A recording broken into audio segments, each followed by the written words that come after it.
Okay, we're going to be checking the valve lash. Car's still encased in wax. You're going to need a good caliper to make sure you can check your feeler gauge for what it says on there is correct to it, so you don't screw up your lash. I require a 7/16 socket and a small ratchet here to be able to take all the nuts and bolts off. Internally on the actual rocker arm adjusters, there's a bracket that holds them all still. You're going to need a 1/2 and a 9/16, as well as a 1/2 and a 9/16 socket, because this stuff takes the bracket off. And then these two will allow me to adjust each one individually. And once I get in there, we'll need an Allen wrench. So you're basically going to hold each one, crack it a little bit loose, put your actual Allen wrench through the hole, and be able to adjust it down on the feeler gauge.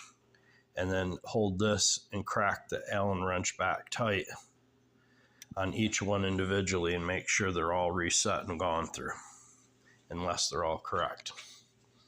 All right, let's get on the process. There's all the bolts. This is what I was talking about. So you take these 4 9/16 out. This unclamps.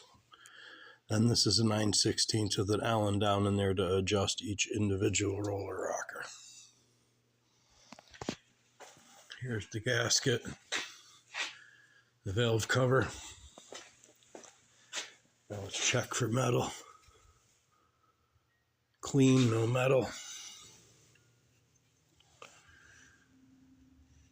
A little bit of dirty oil, but clean with no metal shavings. That means that the motor ain't chewing itself up. All right, we're good. Let's keep rolling. Okay, don't forget, like on mine, it's a 13/16 with a little bit of a swivel, an extension and a 1/2. You gotta take all your plugs out because just to roll an engine like this over, because I'm gonna do mine by hand. I actually have a button here where I can hit this button and roll it, but I like to do it by hand so I know it's accurate. You're gonna need all your plugs out 100%, because like this is such high compression, it feels like it's locked up. It's impossible to roll it over even with a extension up to here on your ratchet.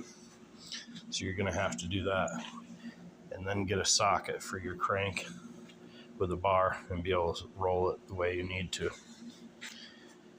All right, so you see where we're at. I noticed right off the bat